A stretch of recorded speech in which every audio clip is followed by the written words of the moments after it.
Jamaah sekalian, seperti yang antum ketahui bahwa besok insyaallah di seluruh pelosok negeri kita akan diadakan pilkada. Tahu ya? Iya, insyaallah. Karena itu sebelum kita melanjutkan pengkajian kita, ada beberapa pesan yang kami perlu untuk sebutkan atau ulangi terkait dengan masalah ini. Yang pertama, bahwa ulama telah menerangkan, dan ini juga telah tertuang dalam taklimat kebangsaan MUI Pusat, telah mengeluarkan keputusan dan arahan keumatan terkait dengan masalah ini, dan juga kita di Dewan Syariah Wahda Islamiyah telah mengeluarkan SK sejak lama bahwa memilih pemimpin atau keberadaan seorang pemimpin adalah satu keniscayaan. Ya, nasbul imamah adalah satu daruratun syar'iyah, kewajiban yang dikenal dalam syariat. Dan ketika kita diberikan hak untuk memilih, maka kita perlu memanfaatkan kesempatan ini. Memang pada hakikatnya tidak semua orang berhak untuk memilih. Ya, dalam syariat sebenarnya ada perwakilan-perwakilan yang lebih tepat untuk memilih. Namun di negeri kita semuanya mendapatkan kesempatan.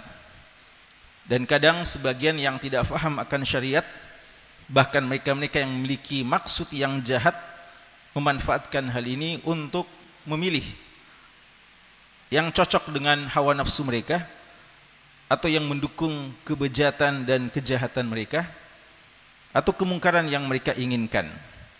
Maka ulama menyebutkan tentu saja ahlul iman wa ahlul ilm paling pantas untuk memanfaatkan ini. Orang-orang yang punya ilmu dan pemahaman yang baik dan benar lebih pantas untuk memanfaatkan hak suara tersebut. Dengannya, ya, bagi yang memiliki hak suara dan punya kesempatan untuk itu, jangan disia-siakan. Ini antum-antum sebenarnya ikhwah setiba secara umur semuanya sudah pantas memilih, gitu ya? Atau ada yang masih di bawah umur? Ya, tidak ada lagi ya, sudah balik semuanya. Cuma mungkin ada halangan-halangan ya untuk tidak memilih. Namun bagi yang berkesempatan, pihak setiba telah memberikan fasilitas untuk bisa memilih dengan meliburkan seluruh aktivitas belajar mengajar besok hari ya. Yang kedua, bahwa nasihat kepada setiap yang memilih, bahwa persoalan memilih mungkin bagi sebagian orang persoalan yang mudah, persoalan yang tidak bermasalah, di mana kita memilih siapa saja yang kita inginkan. Bahkan mungkin ada orang yang tidak tahu, sampai ketika dia masuk di bilik dia belum tahu siapa yang dia mau pilih. Ya, daripada kartunya sia-sia, panggilan surat pemilihnya sia-sia, maka dia masuk saja dan sembarang saja dia pilih. Maka kita ingatkan bahwa bagi seorang muslim, yakin setiap kata dan setiap perbuatan kita akan dipertanggungjawabkan di sisi Allah Subhanahu wa taala.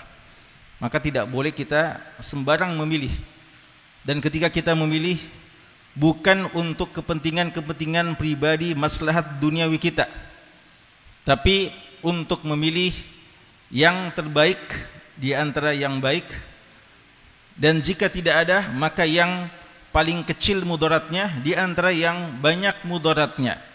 Dan mungkin ini yang kebanyakan ya, yang ada di negeri kita hari ini, yang mungkin kalau kita mau menggunakan standar idealisme agama kita, tidak ada yang betul-betul memenuhi kriteria secara persis.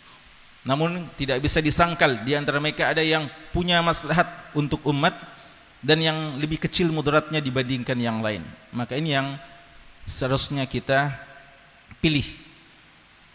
Dan tidak harus orang yang paling soleh di antara semuanya secara persis. Ya, karena tidak harus yang menjadi pemimpin adalah yang paling soleh di antaranya.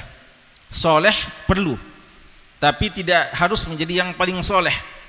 Abu Dzar radhiyallahu anhu pernah meminta amanah dari Rasulullah sallallahu alaihi wasallam, dan siapa yang meragukan keimanan, kewaraan, ya, Abu Dzar terkenal sebagai sahabat yang wara, sangat hati-hati, zuhud dan sangat wara.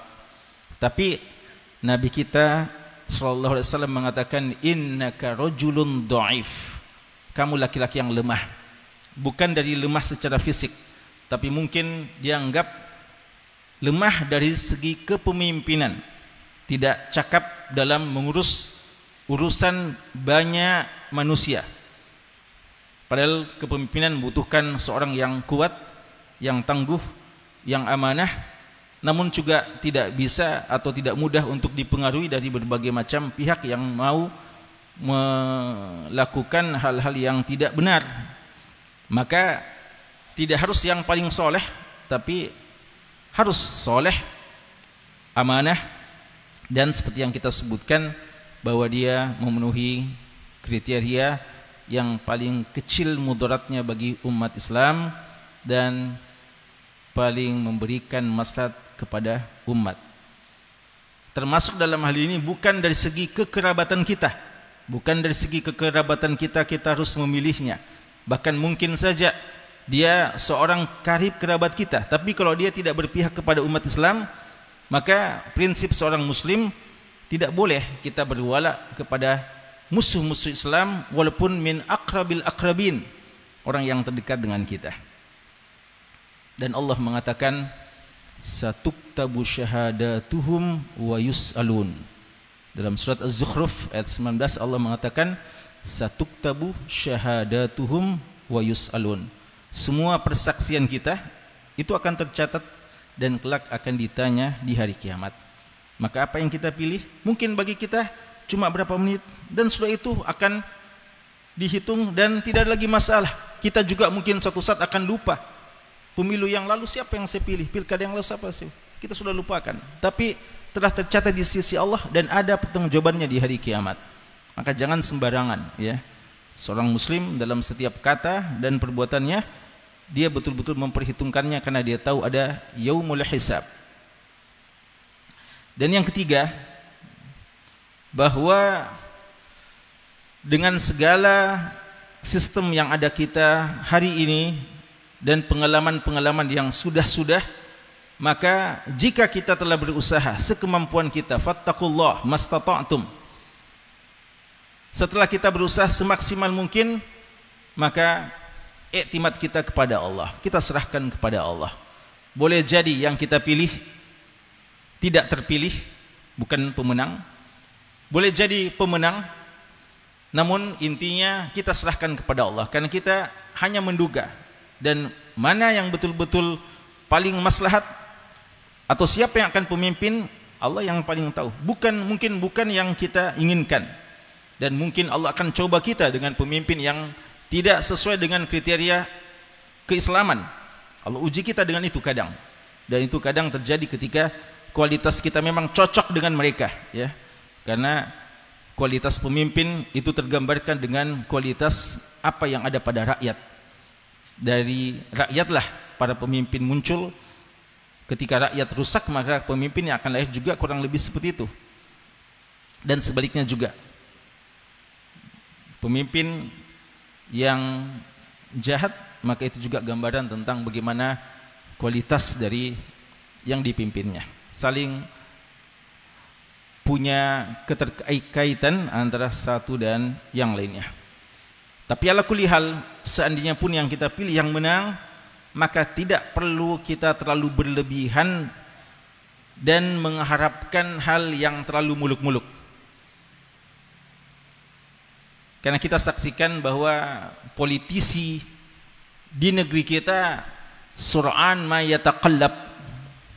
Ya, para politisi di negeri kita, bahkan di seluruh negeri yang ada, kebanyakan mereka hanya sekedar maslahat belaka.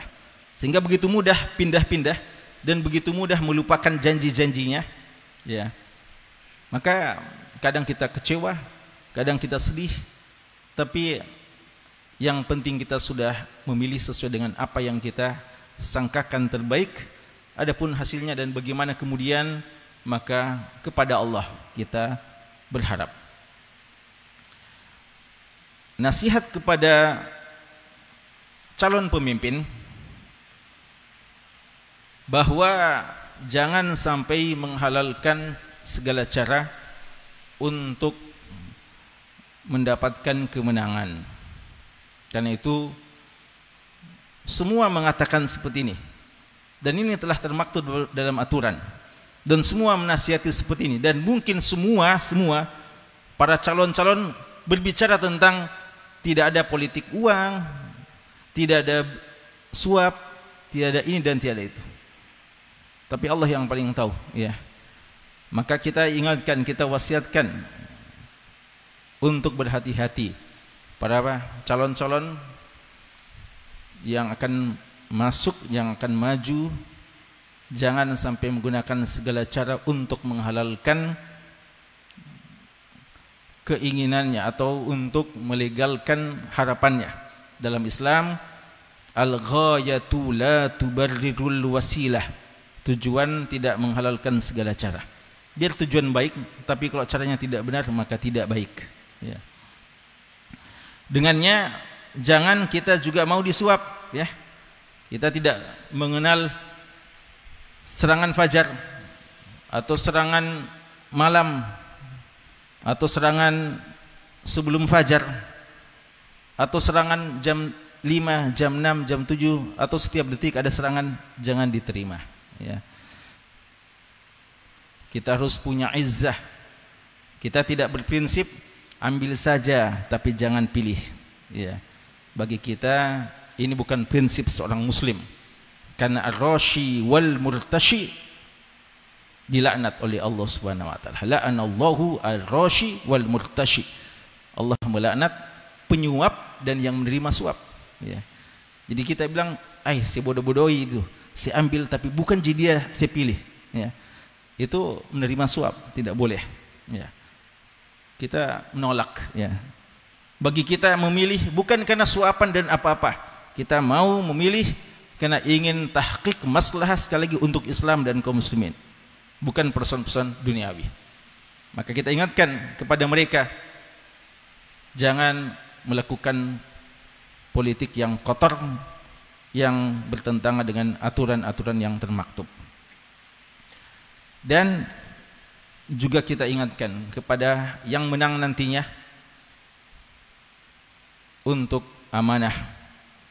Anda telah terpilih, ya, karena biasanya besok langsung sudah akan dihitung dan sudah akan ketahuan, ya. Maka Anda yang menang jangan terlalu bergembira. Ini amanah yang besar. Dan di bawah Anda manusia-manusia yang punya pengharapan besar terhadap Anda. Jangan kecewakan mereka, jangan menggagalkan cita-cita dan harapan mereka. Dan kita doakan Anda semoga dimudahkan oleh Allah.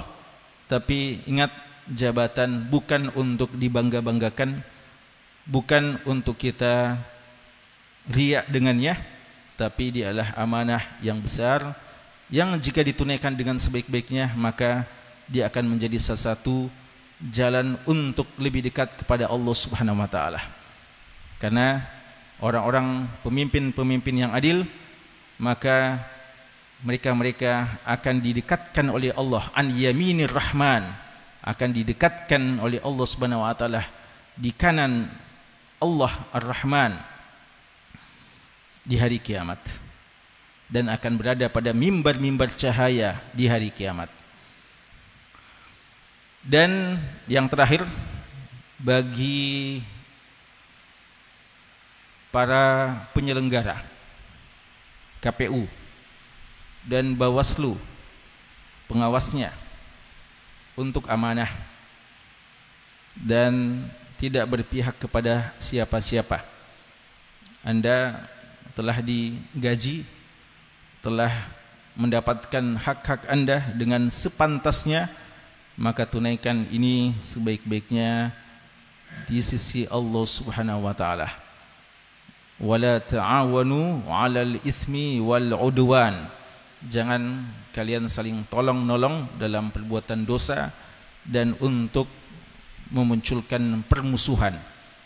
Kecurangan akan melahirkan permusuhan, maka hati-hati jangan kalian melakukan hal-hal yang semacam itu, karena pertanggungjawabannya berat di sisi Allah.